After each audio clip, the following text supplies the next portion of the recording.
गणाधीश जो ईश सर्वा गुणांचा याविषयी सीमावीर यांचं मनोगत.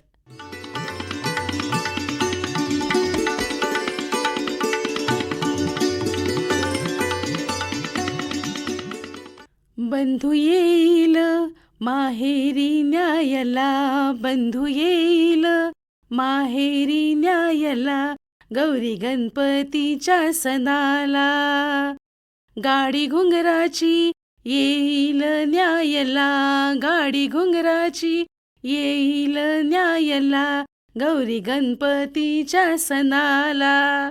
काय आज मामाची खूपच आठवण येते वाटतं. राधेच्या प्रश्नाने मी भानावर आले. अगदी कौतुकाने तो माझ्याकडे बघत होता. खरं तर हे गाणं ओठी येण्याला निमित्तच तसं होतं. सकाळीच आईचा फोन आला होता. कधी येतेस मग कोकणात? यंदा तुझी लाडकी लंडनवासी बहीण पण येणार आहे. अगं, तिच्या मुलाला पण इथली परंपरा कळायला नको का? तुम्ही गौरी गणपतीचा सण साजरा करतच मोठे झालात. खूप मज्जा केलीत. त्यालाही कळू दे मामाकडचा गणपती कसा असतो ते. आईचं बोलणं काही संपत नव्हतं. माझी स्वारी मात्र मनातल्या मनात खुश झाली होती. मनाला आपसुकच ओढ लागली होती ती माहेराची. डोळ्यासमोर लहानपणीचे ते सोनेरी दिवस येत होते. प्रथमं वक्रतुंडं च एकदन्तं द्वितीयकं तृतीयं कृष्णपिङ्गाक्षं गजवक्त्रं चतुर्थकं लम्बोदरं पंचमं च षष्ठं विकटमेव च सप्तमं विघ्नराजेन्द्रं धूम्रवर्णं तथाष्टमं नवमं भालचन्द्रं च दशमं तु विनायकम् एकादशं गणपतीं द्वादशं तु गजाननं. रोज संध्याकाळचा हा नित्यक्रम. गणपती स्तोत्र म्हणून झालं की हळूच आजीच्या कुशीत शिरून, आजी, यावेळी गणपतीला फुलांची आरास करूया का ग? नैवेद्याला काय काय आणायचं? गौरीला दागिने कोणते घालायचे? यावर्षी गौरीला साडी कोण आणणार? विमल काकू आणणार का सुमनताई? प्रश्नांची मालिकाच उभी राहायची. आम्ही सर्व भावंड ओटीवर जमून या गणरायासाठी काय काय करायचे याचे बेत आखण्यात रमून जायचो. गणाधीश जो ईश सर्वा गुणांचा असे सार्थ वर्णन रामदास स्वामींनी ज्याचे केले आहे तो आपल्या सर्वांचा लाडका बाप्पा. तो प्रत्येकाच्या मनात वसलेला असतो. संकट प्रसंगी विघ्नहर्त्याच्या रूपात तो धावून येतो. ज्ञानेश्वरांनी म्हटल्याप्रमाणे तो सकलमती प्रकाशू असा आहे. गजानन गणपती म्हणजे बुद्धीची देवता, 14 विद्या आणि 64 कलांचा अधिपती. याच्या आगमनाची जितकी ओढ असायची तितकंच त्याच्याबद्दल कुतूहल देखील असायचंच. गणपतीने कोणकोणते अवतार घेतले? त्याचा जन्म कधी झाला? त्याला हत्तीचं तोंड का आहे? 21 दुर्वाच का लागतात? त्याला लाल जास्वंद आवडते, मोदक आवडतात. बरं, याच्या हातात आयुध आहेत, ती कशासाठी? केवढे त्याचे ते सुपा एवढे कान? हा उंदरावर बसून का येतो? अगं आजी, संकष्टीला तू उपास का करतेस? कधी तुझी विनायकी असते तर कधी अंगारकी. का करतेस ग उपास? असे अनेक प्रश्न तेव्हा बालसुलभ मनाला पडायचे. आजी सांग ना ग बाप्पाबद्दल, असं म्हणत तिच्या मागे मागे फिरायचो. ती पण तितक्याच मायेने, ऐका माझ्या सोनुल्यांनो, असं म्हणून त्याच्याविषयीचा सगळा खजिनाच समोर ठेवायची. गणपतीच्या कहाणीपासून आजी सुरुवात करायची. ऐका परमेश्वरा गणेशा, तुमची कहाणी. निर्मळमळे उदकाचे तळे, बेलाचा वृक्ष, सुवर्णाची कमळे, विनायकाची देवळे रावळे. मनाचा गणेश मनी वसावा. हा वसा कधी घ्यावा? श्रावण्या चौथी घ्यावा. माही चौथी संपूर्ण करावा. संपूर्णाला काय करावं? पशा पायलीचं पीठ कांडावं. 18 लाडू करावे. 6 देवाला द्यावे, 6 ब्राह्मणाला द्यावे, 6चं सहकुटुंबी भोजन करावं. अल्पदान महापुण्य असा गणराज मनी ध्याईजे, मनी पाविजे, चिंती लाभिजे, मन कामना निर्विघ्न कार्यसिद्धी कीजे. ही 60 उत्तराची कहाणी 5 उत्तरी सुफळ संपूर्ण. आपल्या आराध्य गणपतीचा वसा घ्यावा. तो पूर्ण झाला की पायलीभर घरातल्या धान्याचं पीठ कांडावं. त्याचे 18 लाडू करावेत. त्यातल्या 6 लाडवांचा नैवेद्य दाखवावा.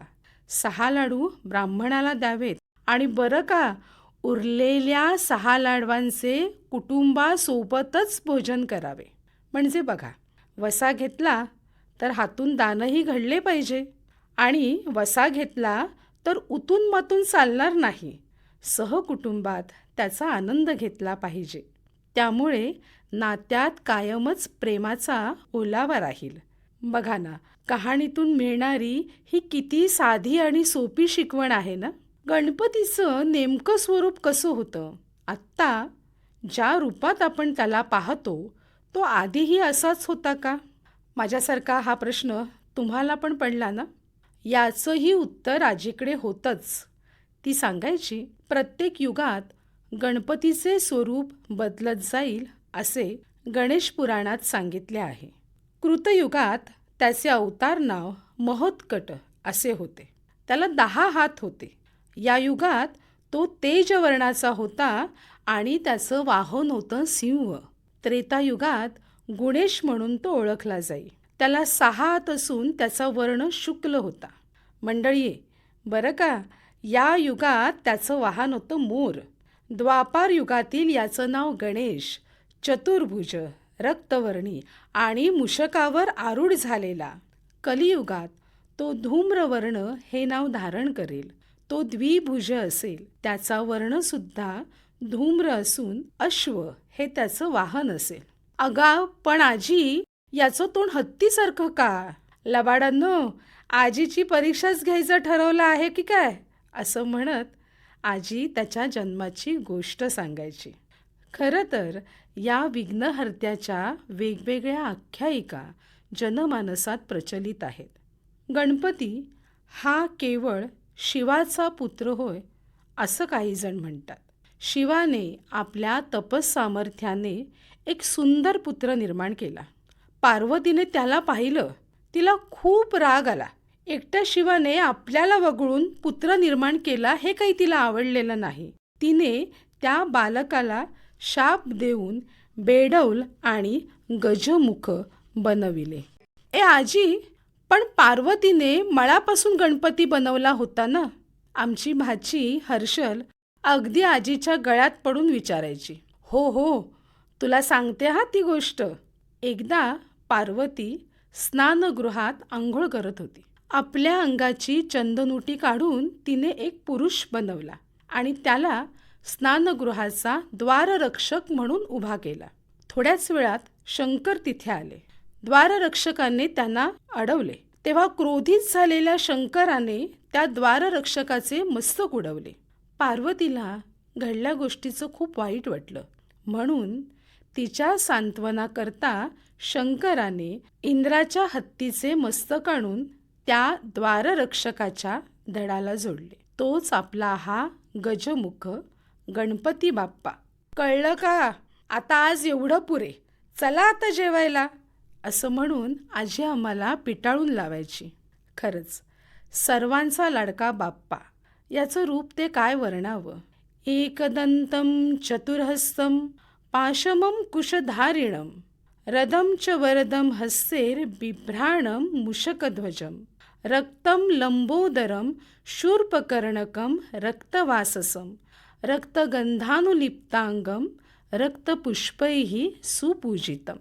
एकदंत, चतुर्भुज, पाश आणि अंकुश धारण करणारा, एका हाती मोडलेला दात असणारा आणि दुसऱ्या हाताची वरद मुद्रा, ज्याचा ध्वज मूषक चिन्हांकित आहे, असा हा गणपती. रक्तवर्ण, लंबोदर, सुपासारखे कान, रक्तवस्त्र नेसलेला, अंगाला रक्तचंदनाचा अनुलेप लावलेला, रक्तपुष्पांनी पूजिलेला, असं हे मनोहारी रूप भक्तांच्या मनात वास करणार. माझा बाप्पा किती गोड दिसतो, माझा मोरया किती गोड दिसतो. मंडळी, या बाप्पाचं एवढं मोठं पोट कशासाठी आहे माहिती आहे का? अहो, चांगल्या वाईट गोष्टी पचवून टाकण्यासाठी. याचे सुपा एवढे कान आपल्याला श्रवण क्षमता वाढवा असं सूचित करतात. याचे बारीक नेत्र सूक्ष्म दृष्टीचे प्रतीक आहेत. बाप्पा म्हणजे जीवनाचा मार्गदर्शकच.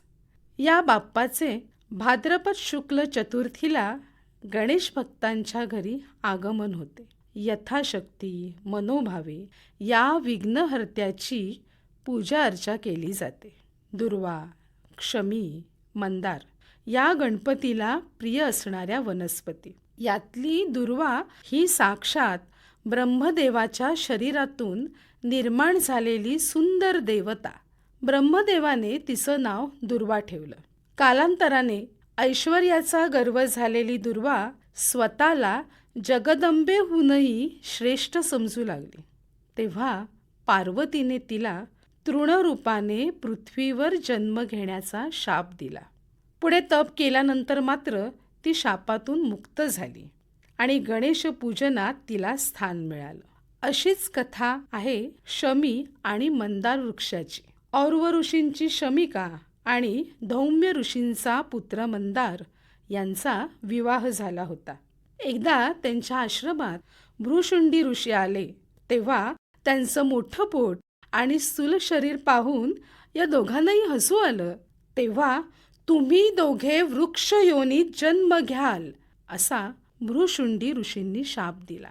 पुढे मंदारचे गुरु शौनक आणि सासरे और्व यांनी गणेशाला प्रसन्न करण्यासाठी तप सुरू केलं.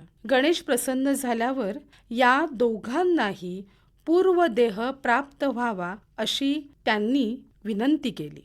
तेव्हा गणपतीने भ्रूशुंडीचा शाप खोटा ठरणार नाही, पण आजपासून मी मंदार वृक्षाच्या मुळाशी वास करेन आणि शमीपत्रे मला प्रिय होतील असं सांगितलं. खरं तर गणपतीबाबत अशा अनेक आख्यायिका जनमानसात आजही रुजलेल्या आहेत.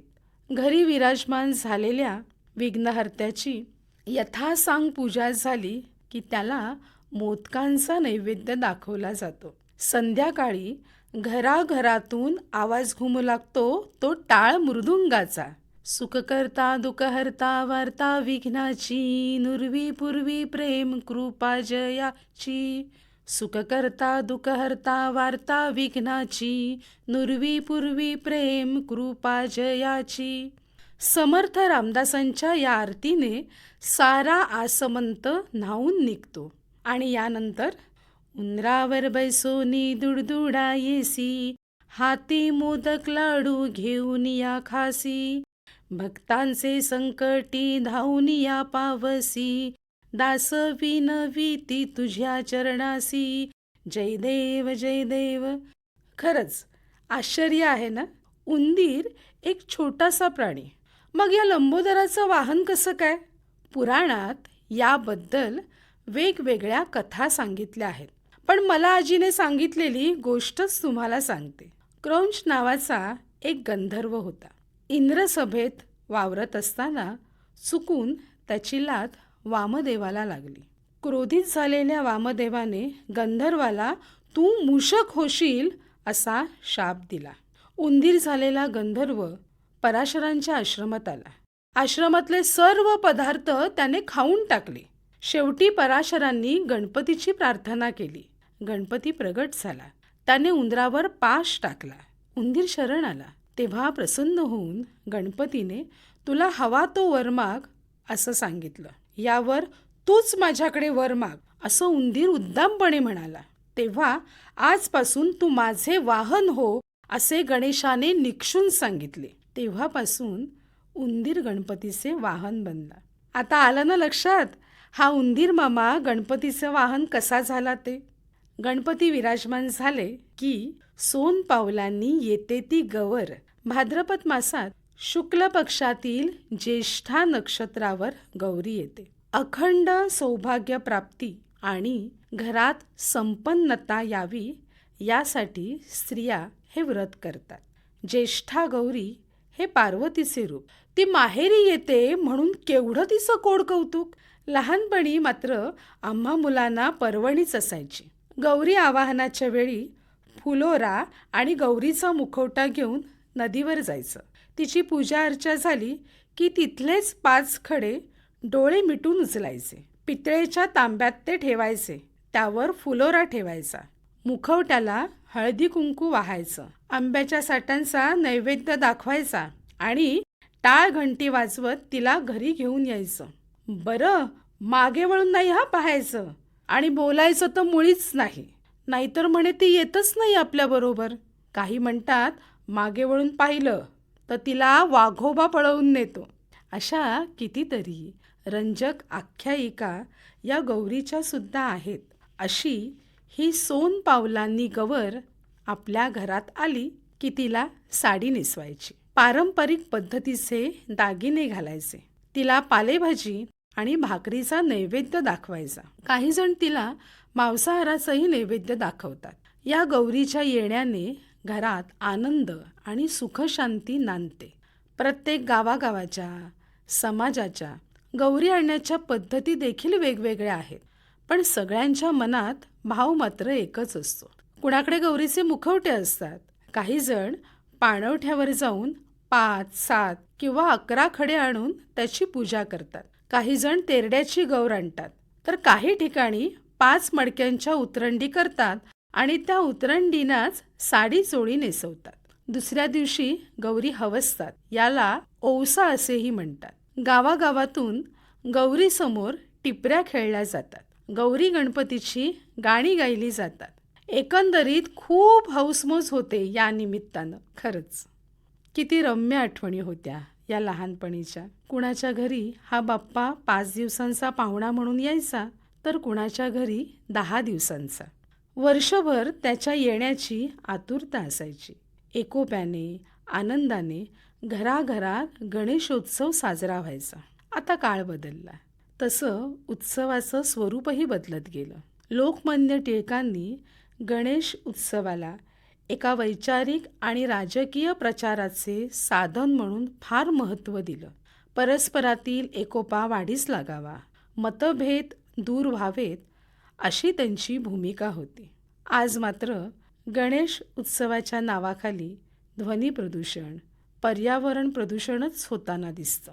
पाहावं तिकडे रोषणाई दिसते, परंतु कुठेतरी या सगळ्यात आंतरिक श्रद्धेचा आत्मा हरवत चाललेला दिसतो. या उत्सवातील सात्विकतेचा सूर हरपलेला दिसतो. बदल आवश्यकच असतात, पण परंपरा देखील टिकली पाहिजे. माणसं औपचारिकतेने नाही, तर बाप्पासाठी मनाने एकत्र आली पाहिजेत. कारण तोच आहे आपल्या जीवनाचा मार्गदर्शक. तोच सृष्टीकर्ता, तोच चिंतामणी. म्हणूनच सकल लोकहितार्थ आणि राष्ट्रकल्याणार्थ या देवतेची उपासना करायला हवी. पर्यावरणपूरक गणेशोत्सव साजरा करणे हे आपल्या प्रत्येकाचं कर्तव्य आहे. कोणताही उत्सव साजरा करताना पर्यावरणाचा ऱ्हास होणार नाही याची काळजी आपण सर्वांनीच तर घेतली पाहिजे. आणि प्रत्येकाने जर आपला दृष्टिकोन सुद्धा पर्यावरण स्नेही ठेवला तर उत्सव साजरे करण्याबाबत सामाजिक परिवर्तन पण नक्कीच घडू शकेल. पर्यावरणपूरक गणेश उत्सव ही काळाची गरज आहे. म्हणूनच लाडक्या बाप्पाच्या सजावटीसाठी पर्यावरणाला हानी पोचवणाऱ्या थर्माकोल आणि प्लास्टिकला आपण सर्वांनीच नाही म्हणूया. प्लास्टर ऑफ पॅरिसच्या मूर्ती तसेच मोठ्या आकाराच्या मूर्तींमुळे विसर्जनाच्या वेळी होणारं जलप्रदूषण आपण थांबवूया. डॉल्बीसारख्या मोठ्या आवाजातील वाद्यांमुळे होणारं ध्वनी प्रदूषण थांबवणं केवळ आपल्याच हाती आहे.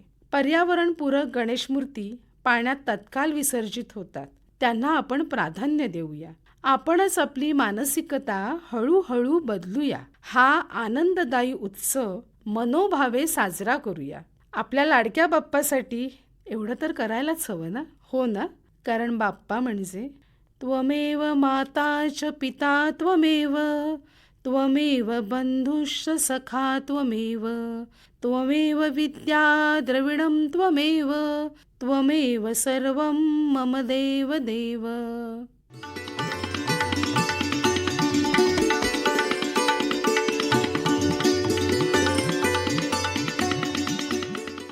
गणाधीश जो ईश सर्वा गुणांचा या विषयावर सीमावीर यांचं मनोगत आत्ता आपण ऐकलं.